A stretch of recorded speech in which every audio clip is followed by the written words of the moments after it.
Nyakoromogi thuolo machielo kendo morwakini machiegni weche manyien mag imore mana kae Mogi TV kama wang'iyo ni mosetimore chakre ne pinyru nyaka gie sani. Tarik 19 dwe mar abich 2024 en gino moro ne riyo makare kamano kuom Mogi TV mar weche manyien.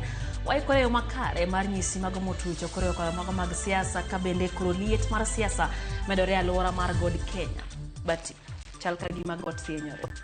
Got nyalo bedo ni pot, kata kamano joma pod idho got, to giwacho ni gidwa idho got ka gin kanyachiel. Penjo en dipo ni nitie ng'at ma ochak kuone pie got mondo got obi bedne mapot ka yiero mag 2027 chopo. Omi kuku mar wach Nyakoromogi Ajwang' ka bende wang'iyo mago magarita e piny mar Somalia. Sama magi timore Nyakoromogi bende wan kod motenore gi weche mag rito ratiro mag le ka bende ing'iyo wach mar ratiro mar punda.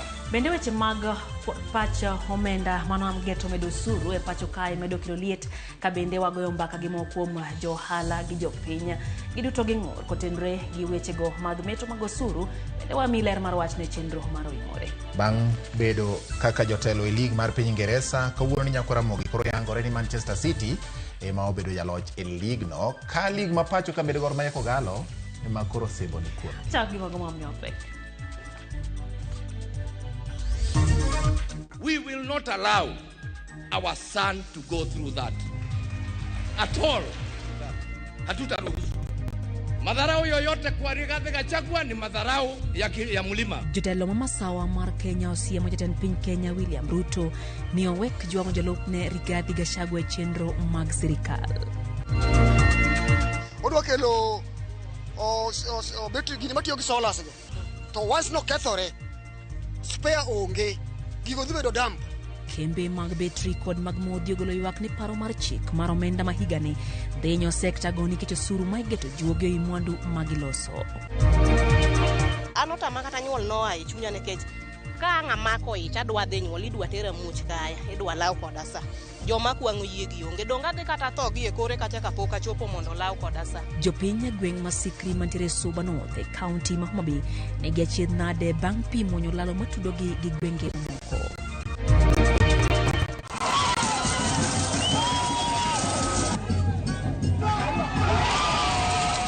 Klab mar Gor Mahia loyo kombe mar lig mar piny Kenya KPL ka e piny Ingeresa. Manchester City bende oyudo loch mar EPL.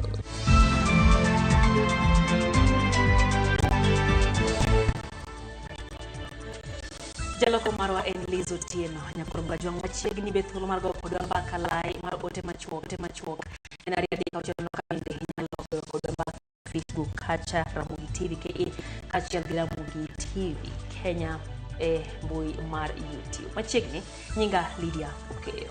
Nyakoromogi machiegni nyinga en George Bati. Ka wachako twang'iyo motende kod weche mag siasa, jotelo mawuok masawa mar Kenya owuok tung' mosuo kod jatend piny William Ruto kaka ginyiso ni mondo were kod jalup ne Rigathi Gachagua kendo ginyisi achaya kendo weyo ma ok onywande e tije maideo mag piny owacho.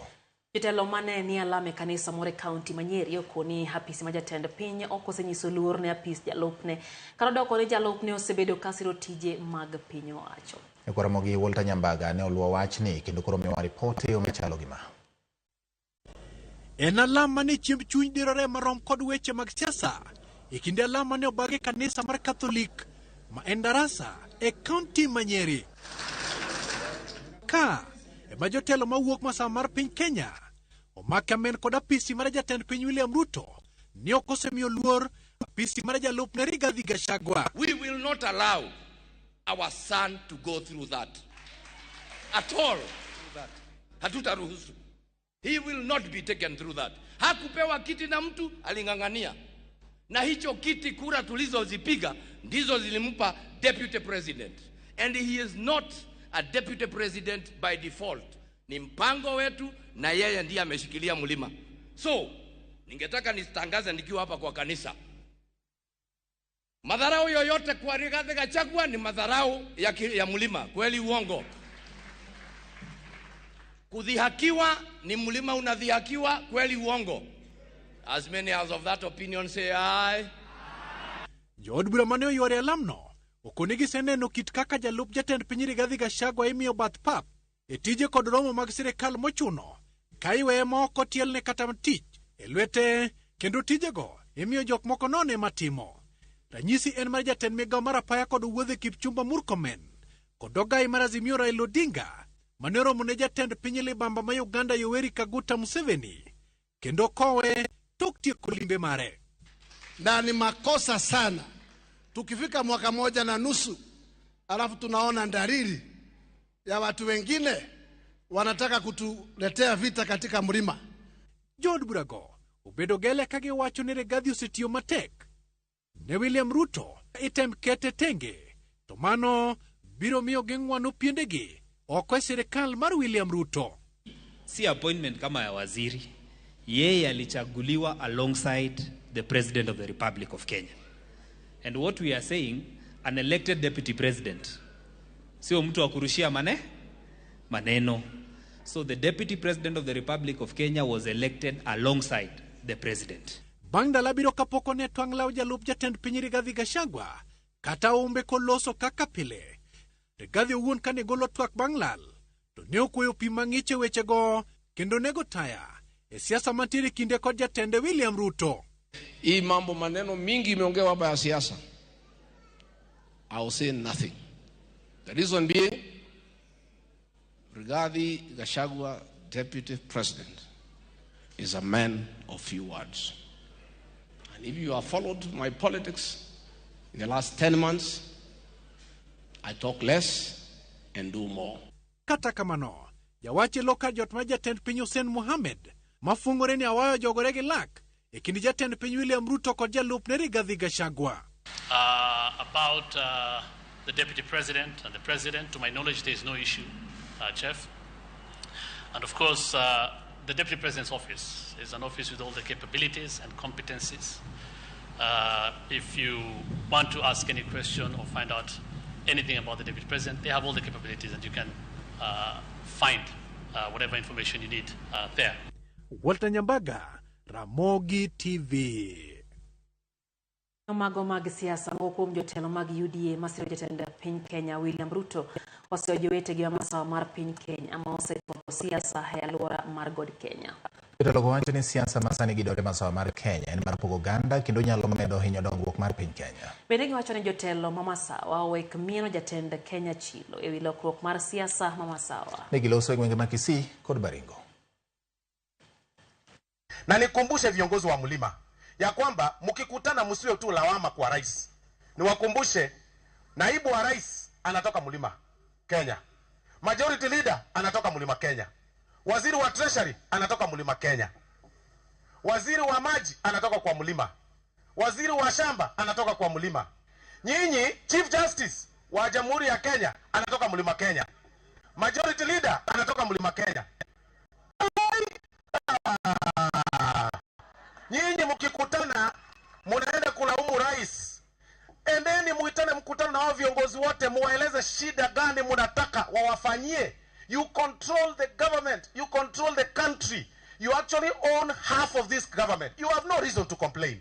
The person who has led the one shilling, one man, one vote, he sits in the IBEC committee.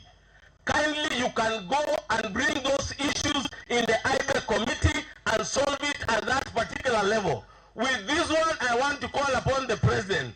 His Excellency, just put the eye on the ball and we continue working for the people of Kenya. Jatend piny William Ruto chano limbe mare piny mar Amerika kochakore odiochieng' ma kiny wuok tich. Ruto igeno ni biro timo limbe ma Atlanta, Georgia, hemko mar kar somo jatend piny notice ni dhi hata Presidential Library e kind kuonde mamoko. Limbe jatelo no biro geto manyo thuolo mag ohala kod tego winjruok e kind piny Kenya kod piny Amerika. I'll go to the itinerary starting tomorrow in Atlanta, Georgia.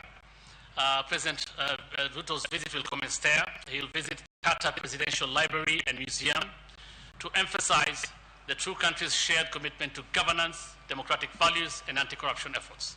The President will then visit Ebenezer Baptist Church to pay homage to the civil rights struggle and emphasize how religion can be a force for good. The third area of engagement tomorrow, that is on Monday 20th, in Atlanta, Georgia, will focus on the U.S.-Kenya Health Partnership at the Center for Disease Control, CDC headquarters. Among key announcements will include the new CDC-Kemri partnership. On Tuesday, still in Atlanta, Georgia, the President commences his second day at Spelman College, where he will discuss the critical role of higher education, particularly science and technology, in enhancing Kenya's human capital development, which is critical to attracting investment that solidify Kenya as an appealing destination for tech jobs for both present and future needs. There will be huge emphasis on trade and investment. And in particular in the area of trade, as you know, the AGOA framework that has facilitated commodities from the continent to access U.S. market quota-free and on preferential terms is lapsing next year. Pero maro kinde ma pacho ka oskan no acho chuminya ka Kenya tila magpini marhi. Eleste ko kalukuma haja ko mare watini okigi makare sababu ngito mayano odial checha chamita magangoni ongete masitiro ubila epima. LSK dwaro ni jatend piny koda PC duto mag sirikal ochiw luor ne katiba kendo luoro chike koriwo koda kang'eto mag do mathurka. Matimore ka jagoro mongirore migawo mar weche ma oko Korir Sing'oei to lando ni thuolo mar ndalo manok mabiro chenro mar tero obila piny Haiti biro timore ni mar winjruok e kind sirikand Haiti kod Kenya ne osetimore.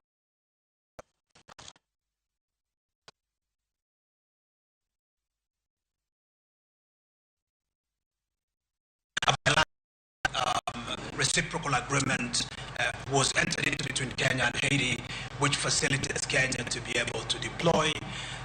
And we are in the process, or government is in the process of finalizing preparation to deploy. I can tell you for sure that that deployment will happen in the next few days, few weeks. Mano osebedo kaka oliet na kwara magajwang piny owacho geto medo suru hewi bech betri kokalo kuom chik mar omenda magana 224 kaka yor jiwo mwandu mag sola kendo bero chal kod lwasi ma lokruok mare osebedo ka kelo midhiero e piny mangima. Kata kamano thoth oganda jo Kenya okwedo paro makamano ka giwacho ni lokruok makama biro kelo ng'ikruok e ohala magitimo ahinya to e kinde ma osuru medore pacho ka. E paro mar chik mar omenda magana 224, piny owacho geto medo suru e nengo betri gi siling 750 ewi kilo ka kilo mar betri kaka yor bero chal mar kor lwasi. Manyiso ni betri mar nyamburko mar kilo 12 masani uso siling 8,500 biro medore gi siling 9,000 ka nengoni ibiro medie nyaka osuru mar VAT. Pononi okadh paro mar chik makamano, betri mar kilo 12 no ibiro uso siling 17,500 ka betri mar sola mar kilo 60 ibiro med beche gi siling 45,000. Paro makama okwede gi riwruok mar jogo maloso betri pacho owacho ni okang' makamano biro ketho ka bende gidwaro mondo mi piny owacho otim tich makare ma inyalo negi omenda ma ijuogo.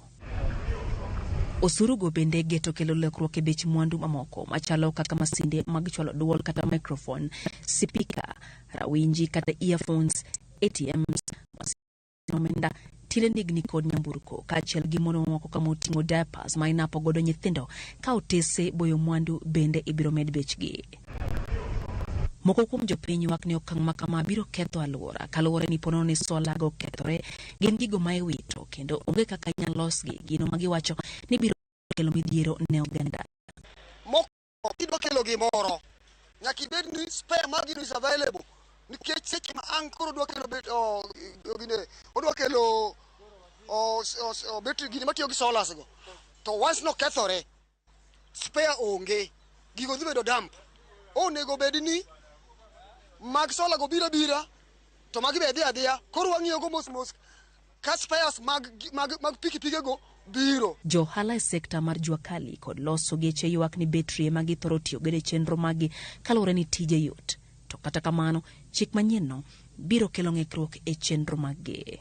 Engima ma wantiere mwasebiro kwa ng'iyo gi betri gi sola be kaka waneno kaka tiyo. Pogruok nitie mang'eny.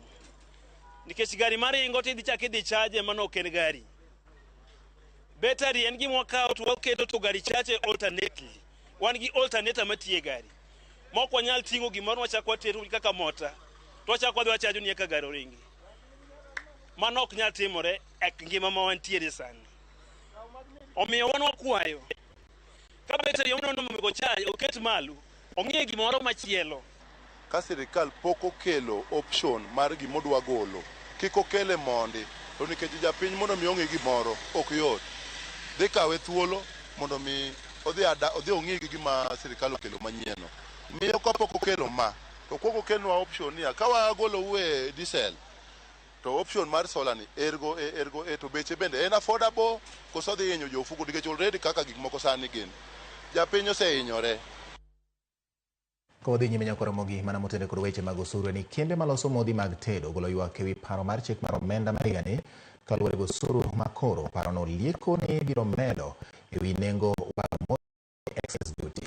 Eote margi kembego wacho ni keto osuru mar 25% dhi medo nengo mag modhi. Kendo mano nyiso ni nengo chiemo dhi medore gi chiegni 80%. Bende giwacho ni kaponi paro mar chik nokadho to chenro mathoth mag jopiny dhi chung' nikech pek mar uchumi madhi bedo. Osuru no kembego wacho ni dhi miyo nengo mwandu mamoko matiyo gi modhi dhi medore kendo keto ngima jo Kenya kama tek.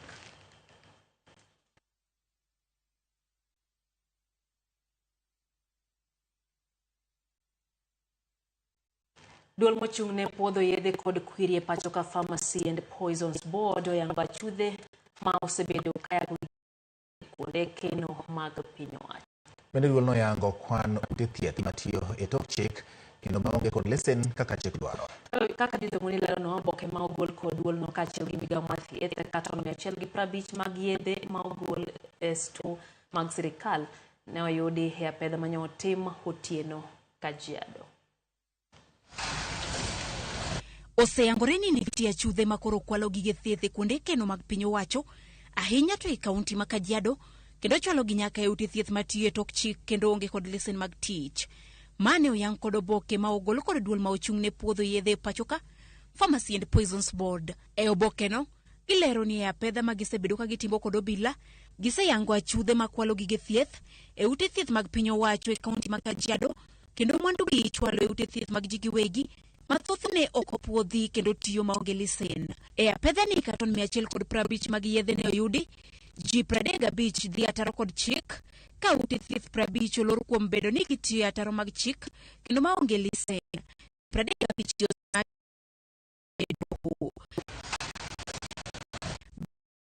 ne ute thieth man kod lesen ino ya chik tayo chenro mag thieth bende okalo e mbui ma yudo chenro kuto gige thieth ma osetiyo. TV. Dakika paga biro bang' saa 3 Kenya kwa mkajuang thuolo bende wakao yweyo mokwongo chenro eno imore erokamano kuom kete mana kara mogi TV aneno jakom Gideon Midega nyakwar Dorka wuodo yo Ogango wacho ni entie Kisumu County kata kamano wacho ni owuoro ka kora wayo osejogore gi lak jobati owacho ni duto rumo.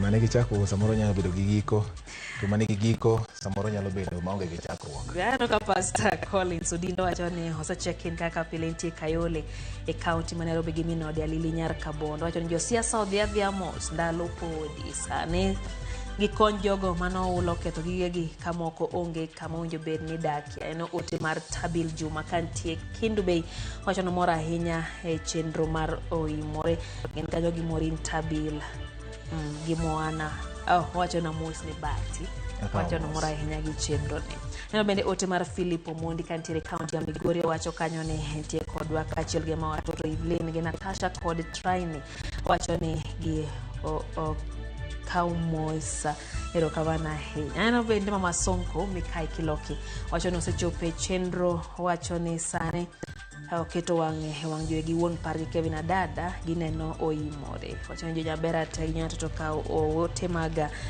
mos odhiambo makawuono kaeno bende Katembo wachoni entie kodwa chendo weche mag usuru ema sane giwachoni chal ka gima jatend piny Kenya kachiel gi piny owacho wigi owil gi jogo manogoyo negi kura omiyo giketo bes gik moko kao ging'iyo wechego mabende joganda jo Kenya kale. Faith Muzomo wachoni Gachagua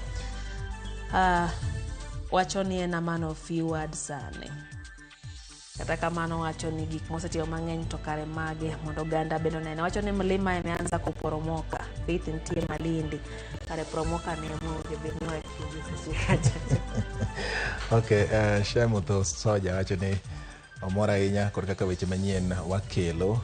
Kendo wachoni oluwo machiegni kabisa mokwongo wachoni chuni puoch gi pak ne wagi kodo mulo kuom twak makawuono kendo mayom. Second Liberty onge tiende bedo gi chik to ok lu chik no. Dio bila Haiti do ne osetamore. Mogik wan jogeche akia kama wadhi chomo. Tek kodwa wadwa. Yie ni wang' ni Kenya noyudo telo CSC 3 more years. Per mana tuyo kanda. Tuyo kanda no bendo wachi kod jal mabor odiko kaendi luongo ne Philip Mano Soja. Bende wacho ni entie wacho ni amosi ahinya mosna jothurwa kendo jothurwa ni gimed tuyo kanda. Kendo wacho ni adundo bibi harusi kod Liz Moses gi Josona West duto te mondo kaw Moscow wuok kuome. Okay, wach mamoko ma bende yudo ka en Jaro Soja koni mondo amosi wacho ni kodonjo kowuok Murang'a neno Pich Gor Koreni State House mar Gor ma Nairobi ka. Koro wacho ni gimora ahinya kod Gor ka Okombe odiochieng' makawuono. Okay, mano wach ma Jaro Soja wacho. Nyakora mogi to gombe no kandiko ka gweng wacho ni gweng ler dikudu Dubaya mano wacho ni gweng Pindra ka ler onenwa mogi TV kendo antiro Ruba Migori ka woro siasa e ute lamo. Anyway, Tata Taveta ler mano iluongo kanyo ni Purity Agai. Dr. Bishop Okoth Koro Wuri Nyasaga bende wacho ni Nyasaye ma mondo mi okonya Kenya poj gi pak ne Manchester City. Okay. Haya, Florence Katelo wacho kanyo ni NT kata kama wacho ni oda Gachagua kod Ruto chako pogore chon manade wacho ni ma en na tam mokwongo tema weche chako di kaka dhino. Kado Francis Wasuna wuod Nyahero wacho ni NT rekodwa kaen uyoma wacho ni hose mana chakore usemoke wayo matinjo bat. Kawuono nyakora mogi pod wan gi weche mamoko manyien mana ka oimore.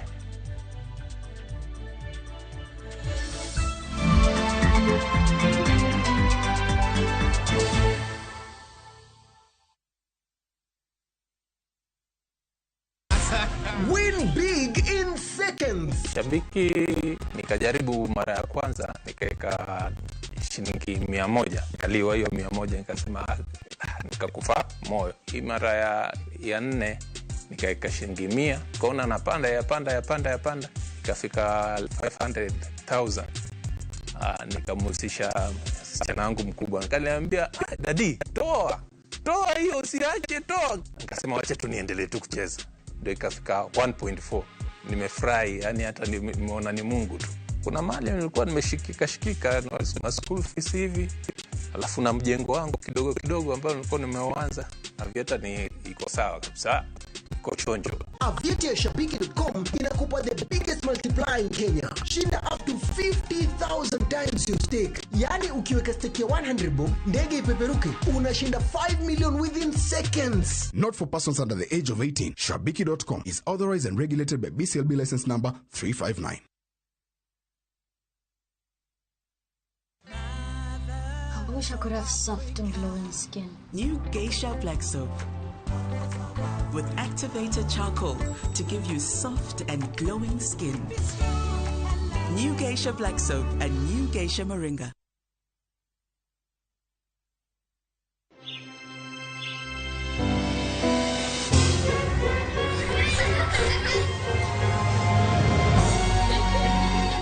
Wash your clothes with Toss Lavender to leave your clothes with a lasting, irresistible freshness.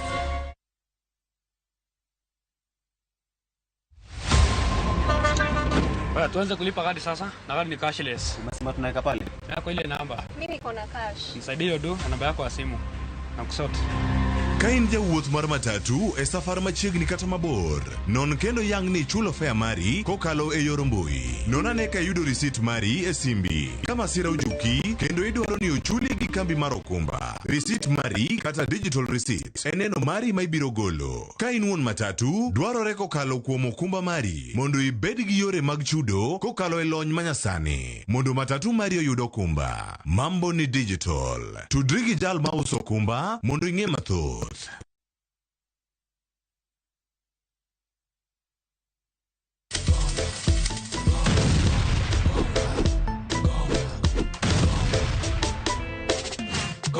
Gonga ushinde chapa in seconds. Ni simple. Ingia gongagonga.com, register, deposit, wekelea stake yako na ugonge mabili. Game sasa iko in your hands. Cheza na pesi yako. Cash out winnings at your own time. Gonga ushinde sasa. Hairuhusiwi kwa walio chini ya miaka 18. Imesajiliwa na BCLB number 359. Gonga.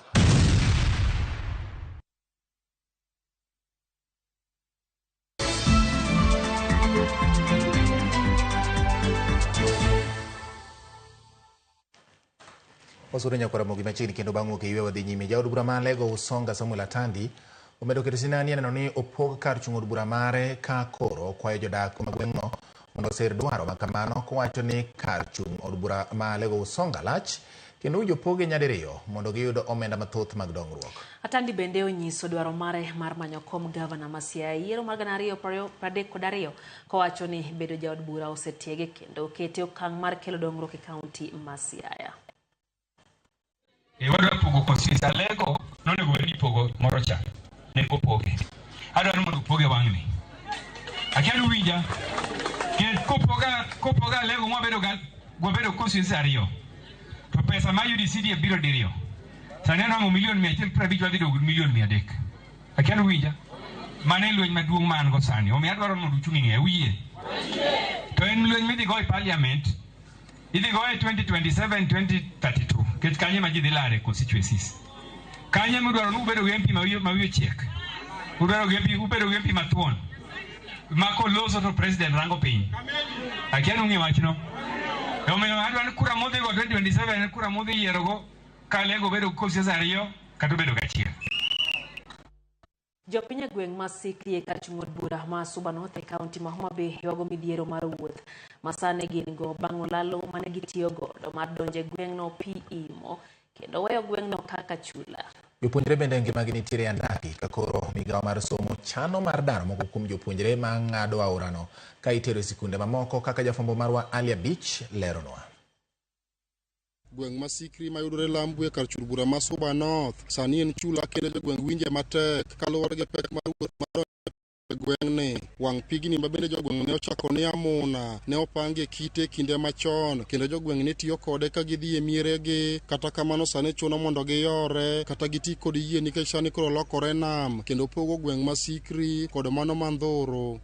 Jopuonjre mawuok Sikri kadhi somo Ndhoro kod mago mawuok Ndhoro kadhi somo e skul primar ma Sikri Jerusalem ngimagi nitie andaki odiochieng' ka odiochieng' ka giyoro pigni. Daniel Odero osebedo ka tiyo tij kwang'o jopuonjre. Mine manyalo nyuol kata gotieno shida nitiere amuna kabisa. Nyithi sikul onge kaka konyre ka gidhi skul sa 11 kogwen wasechiew riepeni ka. An akwayo mama Gladys Wanga ka achiel gi MCA marwa achiel gi government mamalo.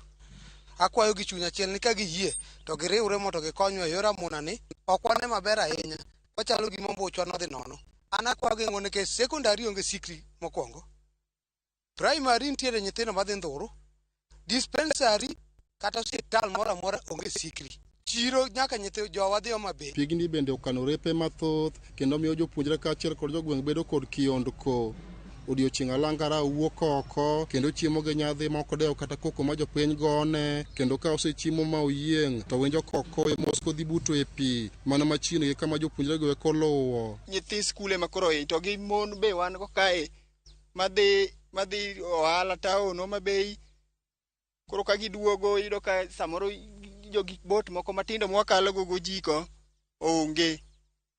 Koro iyudo ka ng'ato yoro pi rawo be koro kecho ka. gweng' masikri ni bende onge kod osiptal kata chiro ma jopiny nyalo tiyogo, kendo chuno mine mondo ng'ad wang' pigni ka gidhi manyo thieth e gweng' Mandhoro, ka thothgi bende tiyo kod yiedhi ka gilawo chiro e boma ma Homa Bay kendo kelo negi pek. Samoro ka yieni oweyi kidwa kalo mondo ibi koni idwa yore gi tiendi tiyore kama pigi knie nungo nika.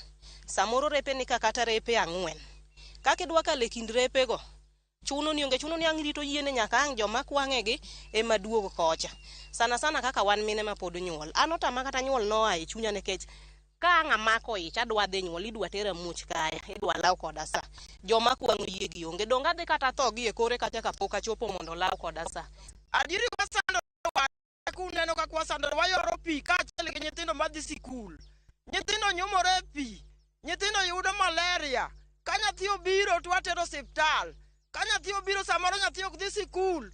Nikech oyoro pi kaka watimre be onge jowadwa. Sirkal konywa uru. Pek ma jopuonjre madhi e skund primar ma Sikri Jerusalem osebedo karadogo e pigni osemiyo migawo mar somo bedo kod paro mar golo oko jopuonjre ma ng'ado pigni mondo tergi e skunde mamoko mar reso ngimagi. For one school in Bita sub-county called Sikri Jerusalem, the children used to cross on a bridge made of stone, but it has since been submerged. So because of that, some of the children who are coming from the mainland were cut off. We thought of a boat, but the public boat that was available is no longer.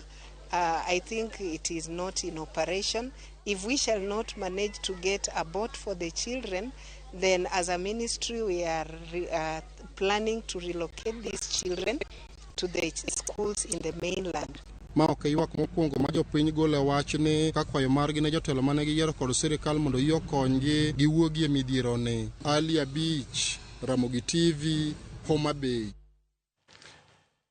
Ramogi, neno kaka koro weche mag pi medo kelo ne jopuonjre chandruok. Gene nitiere ni koro joma nitie kod mwandu ma e lwetgi ma samoro nyalo konyo mondo kony mapiyo ahinya to piny owacho mondo jopuonjre kik bed kod chandruok. Tiere mbaka moro na winjo kaka oganda wacho ni sani sirikal chal kagima wiye owil piyo ni nitie joma ne onge kuonde dak kaluwore gi oula jopati. Koro mae mokoro en achiel kuom sigana momedo paro nego sirikal ni midhiero nyotimore to ok norumo mana sama ne samoro koth odok mapiny. Pod nitiere jok mathoth ma pod kale midhiero. Madhi mbele ni riwruok ma ok mar piny owacho mar Support for Tropical Initiative in Poverty Alleviation koro dwaro mondo mi los chike mabiro bedo ka rito ratiro mag punda e pacho kae. Jodito mag riwruogno ma oloso e kinde nyasi mar dhialo punda e kaunti ma Siaya gikoni ber ka irito leno nikech kony magichiwo ne dhano to ok mana kony magichiwo ne dhano kende to ma bende giwacho ni biro timore ka oket chike mag kumo ji marocho ratiro mag punde pacho ka. Jafwambo mara Judith Mondi nitiere kod ler mathoth. Wuon punda ka wuon punda gi punda ne moro ka moro kowuok pacho nyaka e pap makolal e kar chung' od bura mar Arieda en nyasi mar dhialo ber ma punda nigo e ngima dhano. Gi jopuonjre mag skunde ma bende ne ochopo ka mar yudo puonj ewi kaka inyalo rit punde. Jolony e bor riwruok ma ok mar piny owacho oyango chenro ma gin go mar dhiro chike mabiro bedo ka rito ratiro mag punde e pacho ka. Ka otelnegi kod jatatije mar riwruok mar Support for Tropical Initiative in Poverty Alleviation gikoni bed ni nitie chike marito ratiro mag le e pacho ka punde ok osebed ka irito kaka winjore. Samoro kwaloso to iwacho ga ni nitie chike mag le duto ma dhano rite e dala. To kingo malong'o to onge. To sani kidhi e chiro agrovet to yedhe mantie gin mag animals moko, meg le moko, tok mar punda. Koro nikech polisi onge joma loso yedhe bende okel kata mar punda, nyithi thieth bende punda ok yud maber. Director mar riwruogni ma bende osebedo ka tiyo machiegni kod weg punde e kaunti ma Siaya, Kisumu kod Homa Bay koni ber ka anyuola mar punde irito kendo medo dongore ka bende yengo mar punde pacho ka giyango ni medore ma poni ok orid chike to ji mathoth biro chako chamo ring punde pacho ka. Yando ng'emana ni ndei ya Limuru emi yang'e punde e bungu to wang' ni nyocho ochopo mana Ukambani kucha. Sani nitie weche matek gigi lokre okinyi gotieno joma fundu goye koriek koro wadhi mbele gi mondo waket chike. Productivity of the animal is very low, and hence comparing productivity to slaughter, then we will end up seeing extinction of this species. So that's why we are talking about, we want these species to be protected to the future, because a lot of people Africa happening to be in the developing world, a lot of people depend greatly on these animals. Director mauchung ne weche mag chia e kaunti ma Siaya Maurice Rangoma mabende ne onyuorie nyasini oyango ni kaka kaunti gisefwenyo ni kwan mar punde dok piny e kaunti no kendo gisechako tiyo machiegni kod riwruoge ma opogore loso chike. Been working with the STIPA to come up with a donkey policy. We are in the progress. We have not yet gone far, but we're still consulting with other stakeholders so that we can come up with something that is concrete, that is acceptable to all donkey owners and all stakeholders in the donkey. Judith Omondi, Ramogi TV. Machiegni kendo nyakoro Ramogi ka wuok e weche mag punda koro wadhi e weche mag jolweny kama odang'e kaka weche chalo e gwenge mar Libamba mar piny Kenya. Kora Munga George Bachino ng'ado luongo ni tong' mar piny Kenya kendo dhi e pinje ma oko. Anyato piny mar Somalia kama bende lweny omakore motegno kendo kelonwa sigana ni. Jolweny mag Kenya marakore kod jonjore mag Al-Shabaab e piny mar Somalia medo keto kenge mag siro thieth kod somo ne jolweny kod jopiny ma Somalia kaka yor thiro puonj moba ma jonjore mag Al-Shabaab osebedo ka tiyogo e lombo rowere mondo obed jokanyo maggi. Kaka jafwambo mara George Batilero nowacho jolweny go timo ma ne ikruok mar chiwo weche arita ne jolweny ma Somalia e kinde ma thuolo mar jolweny matiyo e bwo riwruok pinje Afrika ATMIS e piny obiro rumo ayanga dwe mar 12 higani.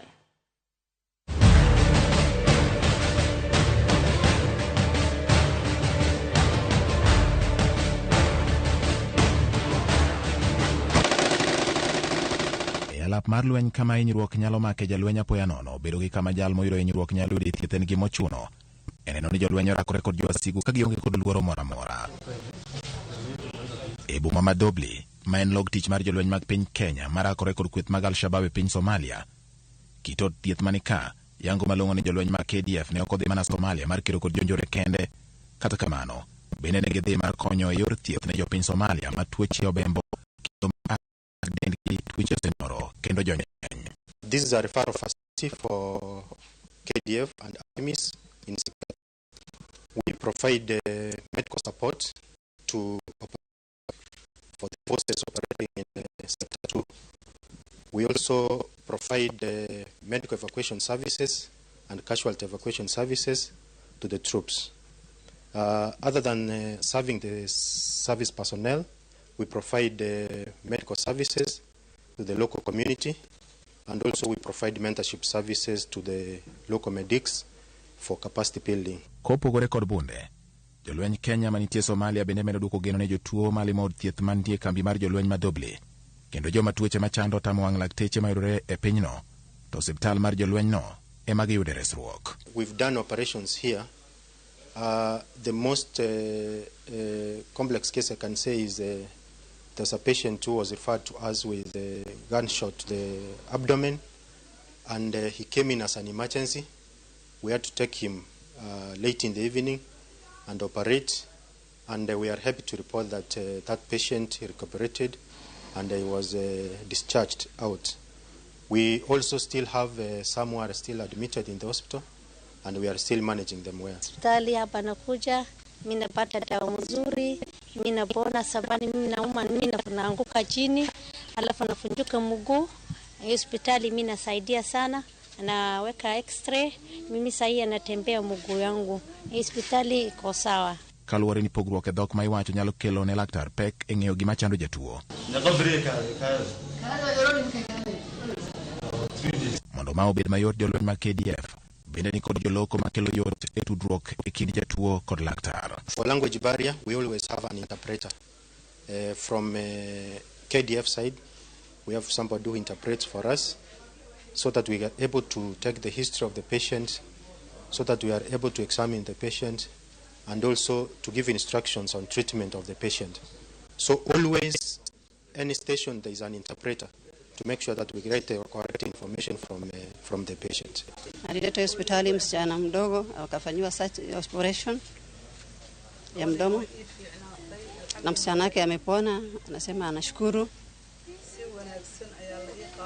amesaidiwa kwa uzuri na kila mtu amehudumia poa. Mondo gol nonro manimba mar jatuo kendo res mapiyo joma dipone oyudo hinyruok e paw rakruok.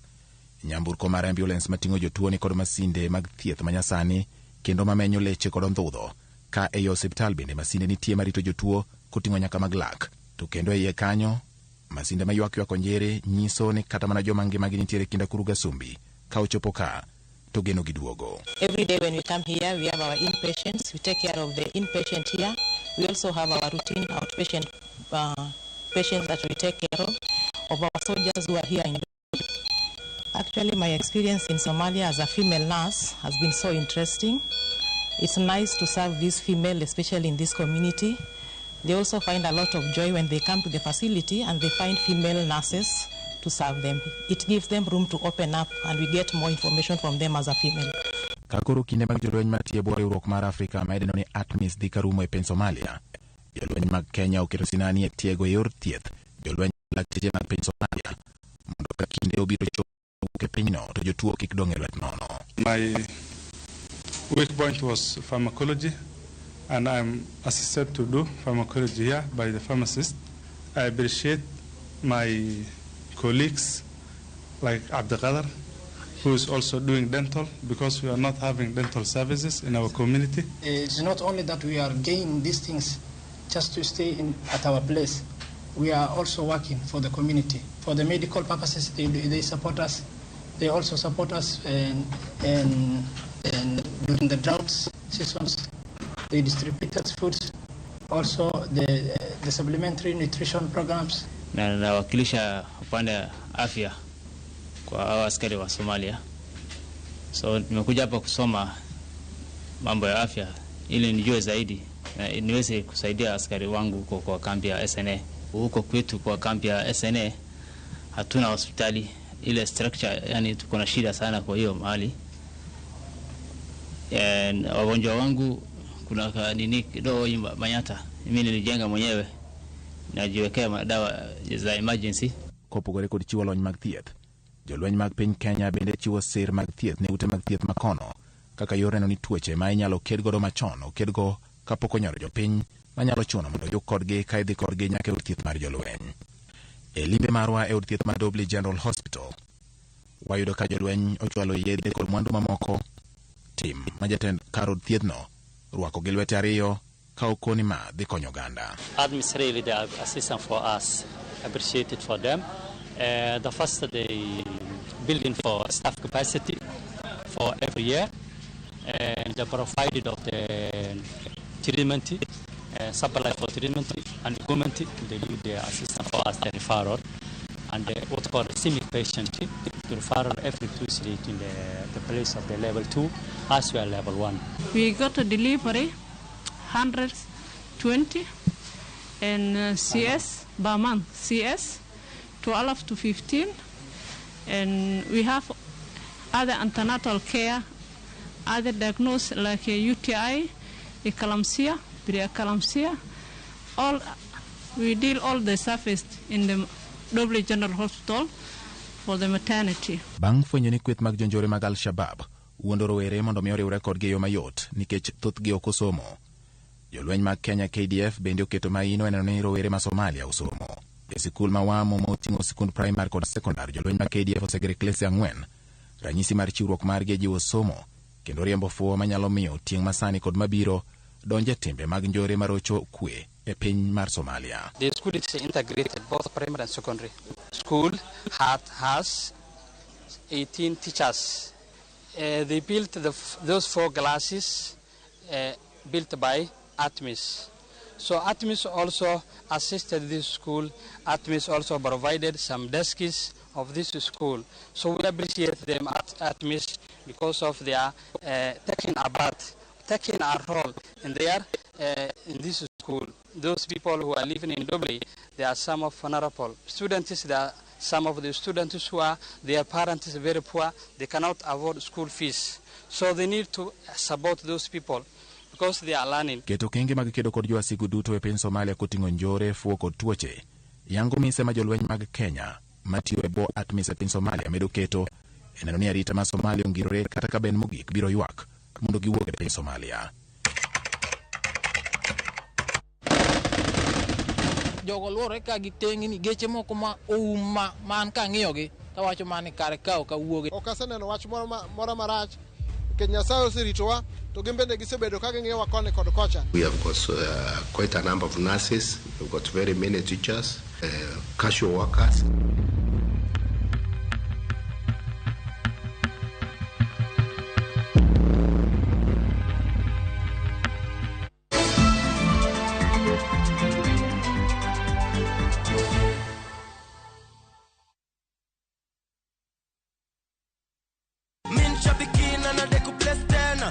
Nilianza kucheza Shabik 3 weeks ago. Tu naona kwa TV watu wakicheza, naona watu wanakuja huku wanainua check vile mimi nimeinua saa hii.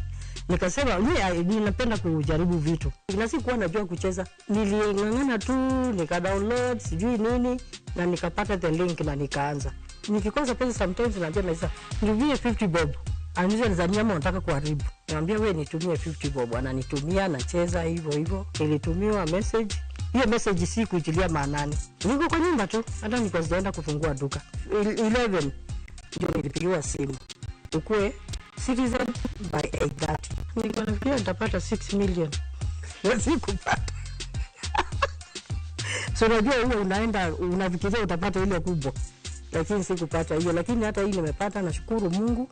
Ndoto yangu na I think nitaboost biashara yangu. Hiyo tu ndio huwa nataka sana nione ikienda mbele. Shabiki Super Jackpot, mi time yako. Minadai wote twende hivi. Not for persons under the age of 18. Shabiki.com is authorized and regulated by BCLB license number 587.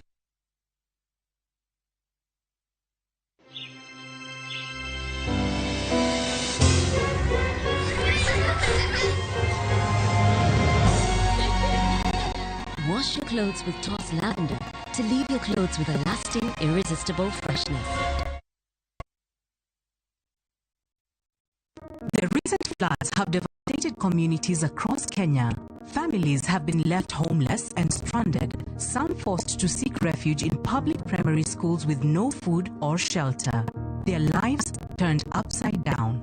But there's hope in the strength of numbers. Kenyans of goodwill are coming together to donate and help families affected by the floods rebuild their lives. Every donation, big or small, will make a difference. Let's come together and help a Kenyan rebuild their life. To donate, dial *802#, then select option 2 for the Kenya Flood Funds Drive, then input the amount you wish to donate to assist floods victims or visit saidika.co.ke. Your donation will go towards helping families affected by floods.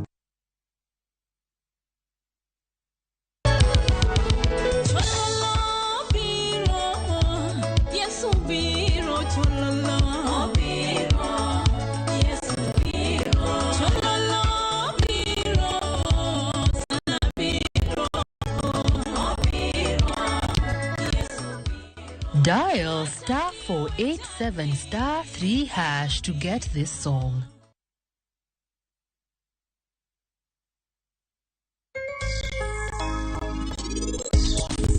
Laktar ko kalera mugi TV ngima en mwandu iluonga ni Ruth Otieno kende nga morna mar bedo kod odiechieng' kodiechieng'.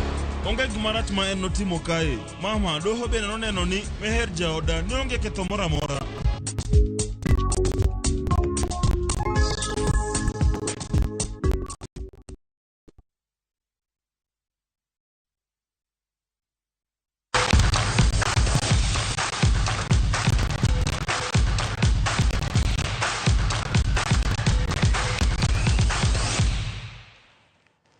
Waya piny mar Somalia nyakwara mwajuang koro dwang'yo mago mag chwe kata kamano no kantie tielo mar adek mar sigana ni George Bati bende winjo ka bunde tuo moremo ka tielo mokwongo en mar mine mar mine ma nodhi tich mar ketarita e piny Somalia kod kaka gisechiwore. Tielo mar ariyo ne en mar okenge makoro pogore kod weche mag lweny aching' mar keto piny Somalia e mise motegno mar arita kod kwe gi dongruok. Kata tielo mar adek dhi bedo koro mar rakruok hie kanya makoro muoch bunde chale muoch Ombasa. Eno ka Ochieng Isaac ka mano jakadel owacho kanyo ni oneno ka badio microphone tebri anage bunde.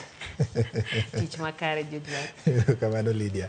Wadonjo weche mag Kenya Karamogi, wach mar Somalia no biro di kiny kendo. Gor Mahia oloyo kombe mar adhula mar lig maduong' pacho ka kama en okombe margi mar 21 historia mag tuke adhula mathurka. Ogal noloyo klab mar Muhoroni Youth FC gonde 3-0 e lap ma Murang'a. Benson Omala nomiyo Kogalo gol mokwongo e dakika mar 48 kapok jotugo dhi yweyo.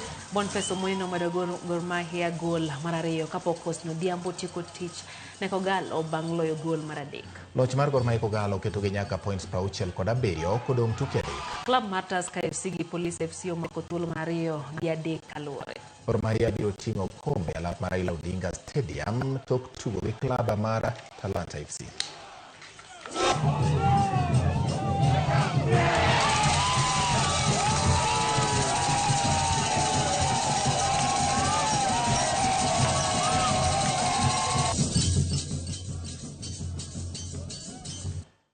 Wasudi Nyakaramogi koro wadonje mag tuke mag jotugo ma igini pod ni piny. Tim mar Kenya mar jotugo ma igini piny 17 kayo machiegni gi ng'ado tiko mar donje tuke mag piny mangima bang' loyo tim mar Ethiopia gonde 3-0 e tielo mar 2 manobagi e alap ma Ulinzi Sports Complex. Kapten mar Kenya Elizabeth Ochaka noloyo ne Kenya gol mokwongo mana koro ndaka achiel to jotugo dhi yweyo bang' yudo pass kowuok kuom Christina Adhiambo. Velma Awuor nomedo Kenya gol mar 2 dakika mar 53 kapok Lona Faith loyo gol mogik kane onego chuny jo Ethiopia kendo tero Kenya nyaka round. Kenya biro rakore gi tim mar Burundi e tielo mogik kapok jaloch ng'ado tiko madonje tuke mag duto.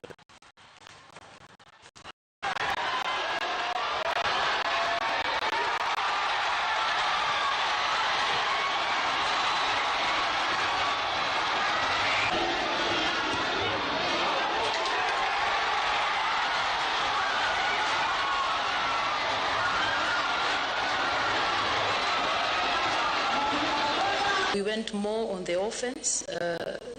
Probably they expected us to defend as we did away.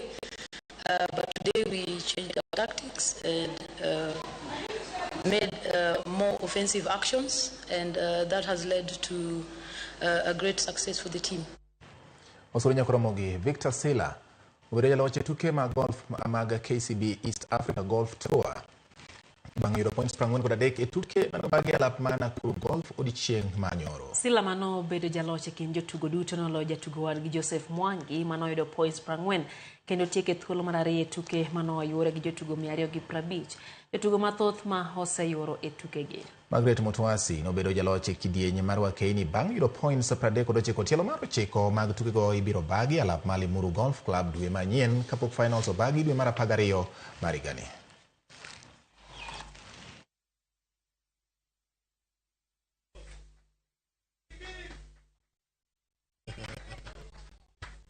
Parting shot to the sponsors. Thank you for organizing this, and to the organization and to the committee Nakuru. Yes, welcome. Come back again so that I can win again. Club mar Manchester joloch tuke adhula lig maduong' mar piny Ingresa bang' loyo club mar West Ham magonde 3-1.